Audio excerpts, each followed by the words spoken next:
Welcome to the Great Reboot. I'm Tori Ryden. Right now, an estimated 263 million children, students, are out of school around the globe. That's about a quarter of the entire population of Europe. 61 million of those children are elementary or primary school age, and they're at home. Their parents and older siblings are likely trying to keep things as normal as possible for them. Many are turning to online tools to keep kids learning and to help them get through this very difficult time. We washa, washa, washa, washa, washa, washa, washa, washa, washa our hands. Say what? Washa, washa, washa, washa, washa, washa, washa, washa, washa our hands. You've heard this scary word, epidemic. It's when a lot of people get sick. You think, oh no, what can I do? I don't want to cough or start to achoo. We washa, washa, washa, washa, washa, washa, washa, washa, washa our hands. Say what? Washa, washa, washa, washa, washa, washa, washa, washa, washa our hands. One of the great tools to emerge in this crisis is KidTime Story Time, a YouTube educational web series created by and hosted by the Washa Washa singer you just heard from, the one and only Eileen Faxes. And I want to welcome you, Eileen, to the Great Reboot. Thanks for being here. This is the new hello. Yes, right it is. You know, I mean, we're doing so many things new, aren't we? I mean, it's a whole new world, and you're experiencing it even more. First of all, I know that this series online has been going on for a while, but lately you've really been helping kids out learning about coronavirus, COVID-19, and what's happening around the globe. You mean, it's really an interest. Is it kind of a calling for you to be doing this? Oh, absolutely. Absolutely. There is so much satisfaction in doing this. You know, I feel like my quarantine is a lucky one because I get to help not only by staying home, but I get to help by staying home and creating these videos for children and helping them stay connected to their world, staying connected to our world of puppet friends that we've created for them that they already know and love. And see the puppets reacting to what's happening in the world, just like they are, making new adjustments, listening to me. You know, a certain sense of normalcy is good in all of our lives, no matter what age we are, Tori. So, of course, the fact that we're still here and we're still singing and talking and telling stories and discussing our world and helping kids make sense of it and helping them laugh and still get away for a little bit, that's part of it's our contribution to helping them make their days feel a little bit more normal, a little bit happier, and help them process this whole crazy situation. And they can find you on YouTube. I mean, it's one of those very user-friendly outlets that you can just get right to it with KidTime Story Time through YouTube, right? Oh, yeah. We're the easiest thing in the world. We're not a paid service, first of all. I mean, I know that parents are getting flooded with a lot of stuff right now that's trying to sell them products, and some of them are very good. There's no disrespect for that, but we are free and we've always been free, and we started off with a very powerful educational mission. I was raised by my parents who came from Cuba to believe in the power of education and how that was the key to unlocking every opportunity available to you and every opportunity born inside of you. Education was key to that. So as a storyteller and a natural performer, I really wanted to share that with kids, get them excited about learning, because that's the thing. It can't feel like I'm reading books, because that's what I do on the channel. I read books mostly, and then occasionally I will break out into some crazy song. But, you know, the whole idea isn't that this is a scholarly endeavor and this is school time and this is time to be serious. So now we must focus and playtime is over. Oh no. What kid would want to voluntarily sign up for that, you know? Right, exactly. What are the ages of the kids who are going to be watching this, and who are kind of, you know, who's your target audience? Well, I like to say approximately 0 to 99. Okay, so kind of a narrow. This is a safe space, Tori. I do not discriminate. Oh, well, good. No matter Bravo. what your height is or your biological age, Okay. versus your soul age, Well, yeah. you Uh-huh. know. Hmm. So I like to think that everybody, I mean, listen, our target audience for our books, the books that we're reading, it's elementary age. They are picture books, so they're richly drawn. So it's a visual medium. We let them see the book and read along and experience the art of the book. So it's picture books, right? So you can imagine really pre-K through fifth grade is the sweet spot. But then we have kids that kind of grow up with us and they're in their teen years. And since I don't talk to kids like they're little kids, I talk to them just like I'm talking to you. Well, They, I am a child. I Yes. feel like they don't feel like I'm baby talking to them anyway. So they stay with me. And then I have, a big legion of followers who are special ed, who watch me well into their teen years and their early adult years. I have parents and teachers who confess that their kids fall asleep watching the bedtime story and they're still watching because it's just fun and it's funny. It's storytelling. And storytelling is, as you well know, as a former journalist, just like I am, that storytelling is a human need. It's a human craving to hear a story, to tell a story, to exchange this very human moment. It's how we passed on our history, our knowledge, our wisdom, our humor, our personalities. And it really doesn't know an age when you really look at it. How many books, I'm curious, do you have on tape so far? And how do you select the books you're going to read and act out and make up your beautiful songs for? The books are quite inspiring. So I get inspired to sing little things before the book sometimes or during, from the material itself. They're like little mini muses when they cross my desk. How do I choose them? That's a really great question. Sometimes they come to me, they're offering me books and I pick. I'm very selective about what I pick. I don't want to read just anything to kids. Obviously I want to have a good mix of things that have hardcore educational aspects to it, but then I really want to make sure that we're covering whimsy and humor. And yeah, a lot of our books have lessons in them, but that's just the nature of children's books. Even the most whimsical, funniest story has some kind of a little nugget of wisdom buried in there for a child. So I really try to seek out the balance between things that maybe, would be more of the broccoli on the dish versus the dessert on the dish. I try to be balanced, but in my world, I give just as much weight to the dessert as to the broccoli. So there's Well, that. well, right now we're in the broccoli, or I should say the washer your hands zone. And so it's a time that you've really had to kind of step back and reboot and take a look at proper selections for this time. I did. I changed And everything. there's one book that I was watching your show for, which I really enjoyed, and it was speaking about something that we're all feeling right now. And I probably for kids, it's even harder. And I'm talking about anxiety, because anxiety, a lot of that is fear of the unknown. And, you Right. can work yourself up into a real lather. And the Oh way that gosh, you I have. approach, yes. And I think that the way that you approach this, I want to play a clip right now from that because I love the way that you're reading it and kind of your approach to it it just seems like it's, your whole idea is to try to help calm. And I think you've done it. So let's play that right now. Okay, now that you have learned a way to calm your anxiety spot down, let's try it in situations where your anxiety spot surprised you. Okay, let's try it. Like your first day of school. Ooh, that's a good one. Being away from your parents or guardian can make you scared and anxious, or meeting new people can make you worried that maybe you won't fit in. This is a perfect time to practice our little trick. Oh, what if I don't fit in? What if I don't come back? Oh, this poor kid here going to school, he's got the blues and the nerves at him.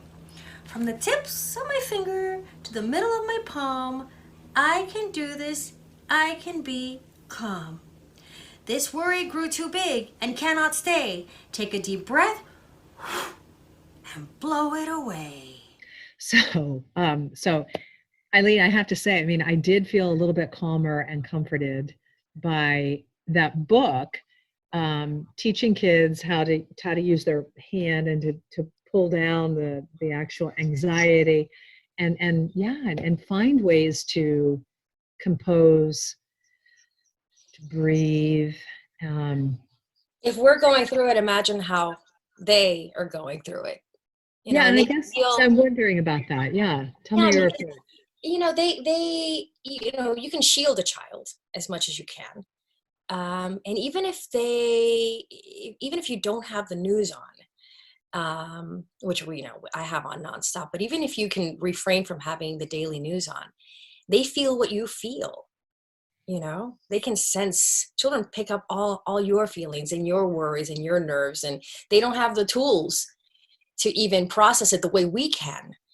And we don't even have necessarily all the tools to process everything that we're being hit by every day. So if we can share these small tools, and you're right, I revamped everything. I found those books online and I reached out to the author, and she's an author I hadn't worked with before. And I said, I found this series. I think it's amazing. I think people need books like this. I think people need to discover that books like this even exist, because that's what we are. We not only share books, but we help people discover books they didn't even know existed, because people don't even go to bookstores anymore because there aren't that many as there used to be. Right.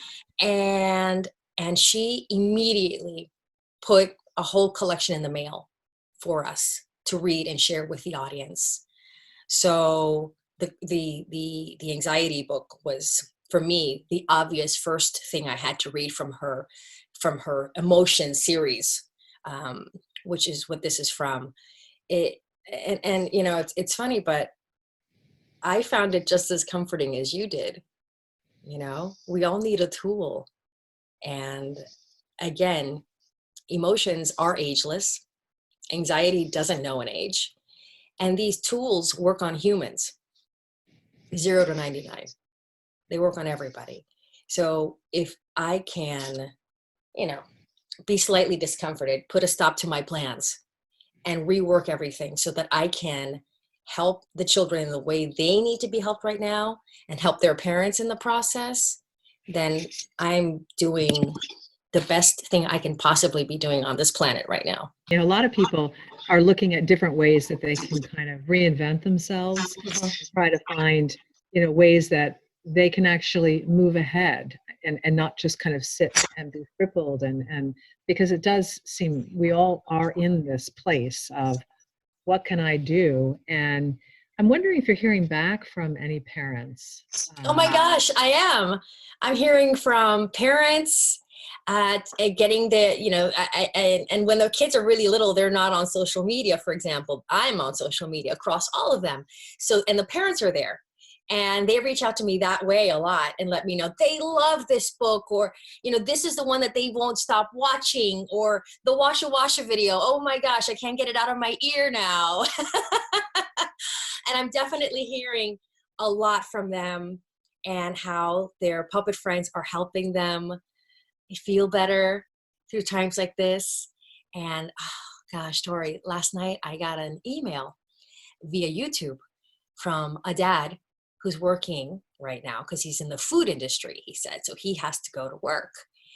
And he watched that video, the anxiety video, with his child, and said that it brought both of them so much comfort, that he appreciated so much, that he appreciated so much what we were doing, that it was so hard for the kids because they miss their dad because he's working so many hours. And he was thanking me. Meanwhile, this dad is probably single-handedly making sure that so many people have the food on the shelves that they need, that was extraordinary. I mean, it really doesn't get any better than that. And then this morning, I just happened to hear from a couple of teachers who were like, I found this video, can I use them? Like, absolutely, teachers, use anything you need, anything you want. Wow, For the how distance learner. rewarding. Yeah. Oh, Yeah, that's got to be a wonderful feeling. How many puppets do you have, and how many puppets do you incorporate in your storytelling? Well, I have over a dozen. They're not all here at the same time. That would be a bit much, because they're rowdy. gosh, they're rowdy. They are not well behaved a lot of times. But I mean, they're just, excitable and full of energy. And sometimes they travel. Gilles the giraffe, he's French. So, frequently he jets off to Paris.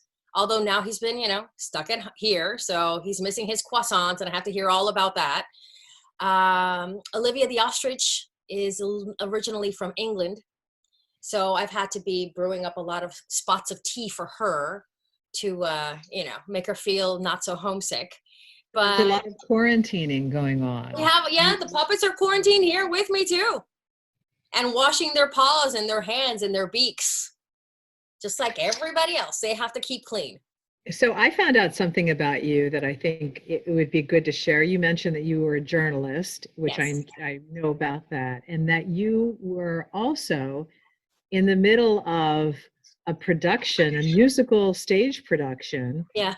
The Glass Ceiling, and COVID-19 happened, and you had been rehearsing quite a bit, and you were mid-stride, so to speak, mid-kick, and then suddenly the show had to be shut down. Oh yeah. Yeah. Because of the many things that I do, I'm also a stage actor, and I sing, and I was in this beautiful brand new musical getting its debut here in Los Angeles, where I am. And we had opening weekend, glorious opening weekend after several weeks of rehearsal, and then had to shut down. It's I'm so sorry. Yeah. Oh, it's happening to everyone. I feel like I'm okay. I know I'm okay. I feel badly for the creators of the show, because now we're talking about a small business who they invested a lot of money into this brand new production, and they paid for rehearsals, and they paid for costume rentals, and they had all these deals, and they had just started. They hadn't recouped. They didn't have a shot at recouping. So they have put this massive investment on hold that was maybe about to pay off, because, small business, it's a risk. And now everything's on hold. And I know that they're devastated. So that a lot of people who are watching are talking about this very thing. There are a lot of small businesses that are at the risk of having to fold, and they are looking at ways to reinvent or reboot or realign or whatever it takes. Mhm. So I guess in a way, you're losing that on stage performance has given you more time to focus on this and help all these kids who are home. And we haven't even touched on missing their friends and missing the routine and missing just kind of the standard normal day everywhere around the globe. Absolutely. And that's why it's so important. I feel that for our fan followers and all the new kids who are discovering us and falling in love with this family and this world of KidTime Story Time, it's so important for us to be there and constantly be there. And you're absolutely right. You take the lemons and make them into lemonade. And I am using all this extra time, and I was able to write and create the washa video for washing your hands. And I have, and I've been able to, stop and revamp everything and look for books that really speak to kids right now. And who knows what else I'll come up with while I'm holed up in the house, because I've got to be productive. You're helping kids feel so good. And I want to just play a little bit from your most recent book reading, KidTime Story Time. And it's a little spot of courage. I love this. You really are not avoiding talking about coronavirus with kids. Let's take a quick listen, and then we'll come back after this. Everybody feels a little bit scared. And, we keep hearing this word coronavirus. It's scaring a lot of people. I admit, I am not scared to admit that I am scared. Yes, Doug the Dinosaur, you are always very, very open with your emotions. And my love of scratches. Yes, I know. And I am scared because I don't know if anybody that I love will get sick, or if I will ever get to play with my friends again, or go outside and do all the things that I used to love doing, and, stuff like that. I know. And everything will one day be back to normal, and hopefully one day, think about this. What? One day, kids are going to be watching this story And there's not going to be a coronavirus anymore. And it's going to be something from the past. And you know why we're going to have won that fight? Why? Because so many people out there were courageous. Oh, wow. You know, you're not keeping the truth from these kids. You are sharing what's going on, and you're even sharing, you're admitting that adults are anxious, they're afraid, and they need some courage too. Yeah, I've always been a firm believer that you can't, and you can, but I believe that you shouldn't keep kids out of life, out of the real world entirely. They live in the real world right with us. You can't really shield a child because, like I said, they feel things, they sense things. Just the fact that they're home and not allowed to go to school, they know something is up, and it's bad. And why can't they go to the park? I mean, parents are really forced to have to talk to their kids about this. And I think that it helps them to know that while their parents are strong and are going to protect them, they also don't know everything. And it allows the humanizing of a parent too, and I know that sounds odd because we grew up in an era where parents were more idolized than humanized. Correct. They were all knowing. And we need that as kids. We still need to know that our parents are smarter than us and stronger and going to be our protectors. We don't want to give them a sense of insecurity, but we also want them to know that we're human and we're doing our best. And we try to always get it right. And sometimes we don't, and that allows room for forgiveness and dialogue and talking and understanding and a deeper sort of lays the seeds for that deeper kind of relationship that we have as we keep growing with our parents and wanting to have those deeper conversations as opposed to just going to the oracle for the answer, but rather talking it out together. So I like to think that we are also trying to have our kids learn about kindness towards everyone, including their parents, and understanding towards their parents as well, because everybody's sort of fumbling through this right now a little bit. KidTime Story Time, helping parents, families, most importantly, kids. Keep up the great work, Eileen. I just want to thank you so much for being here. People can check out KidTime Story Time on YouTube That's right. anytime. And again, thanks for taking time out. Keep up the great work, Eileen. Thank you. It was a pleasure to be able to share this time with you. And it's always such an honor to be invited into people's homes, whether it's, the iPad in their kid's bedroom or in their classroom or here with you. It's just amazing to be able to share storytelling and uplifting moments with kids and their support staff.